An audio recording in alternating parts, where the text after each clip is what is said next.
Dinesh sir ಒಂದು photo ಇಟ್ಕೊತೀನಿ sir ಇಲ್ಲಿ enter ಇದರಲ್ಲಿ ಇಲ್ಲಿ ಟಾಪ್ ದಿನೇಶ್ ಸರ್ ಕಿಚ್ಚಾಯಿಸೋ ಉದ್ದೇಶ ಏನು ಅಂತಂದರೆ ವರ್ಷದಿಂದ ನಾವೆಲ್ಲ ಸೇರ್ಕೊಂಡು ಹಸ್ಗಳು ಮೇಯಿಸಿರ್ತೀವಿ, ಅವಕ್ಕೇನೇ ತೊಂದರೆ ಆಗದಿಲ್ದಂಗೆ ಆಗು ಹೋಗೆಲ್ಲ ಮುಗಿದೋಗ್ಲಿ ಅಂತ ಹೇಳ್ಬಿಟ್ಟು ಮಕರ ಸಂಕ್ರಾಂತಿ ದಿವಸ ದೇವಸ್ಥಾನಕ್ಕೆ ಪೂಜೆ ಮಾಡಿ ಕಿಚ್ಚಾಯಿಸೋದ್ರಿಂದ ಹಸ್ಗಳಿಗೆ ಏನೇ ತೊಂದರೆ ಇದ್ರೂ ಪರಿಹಾರ ಆಗಲಿ ಅಂತೇಳಿ ಪೂಜೆ ಮಾಡೋದು ಇದು ಪ್ರತೀತಿ.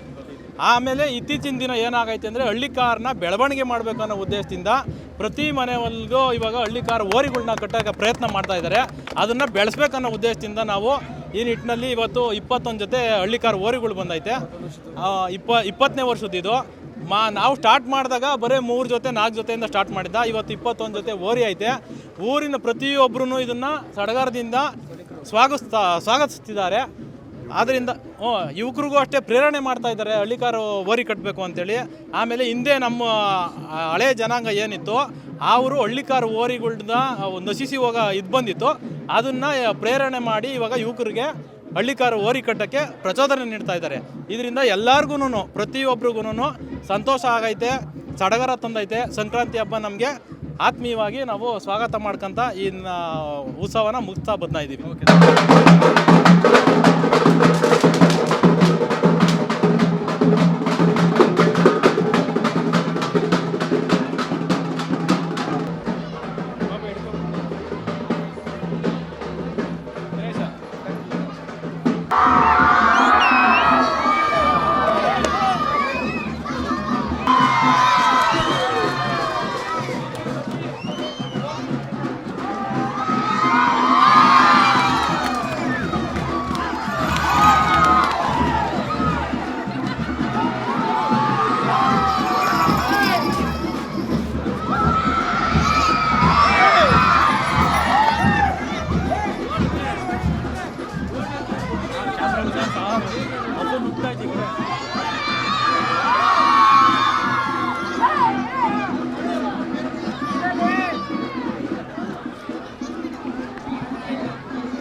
TV12 ಕನ್ನಡ, ಇದು ಕನ್ನಡಿಗರ ಧ್ವನಿ.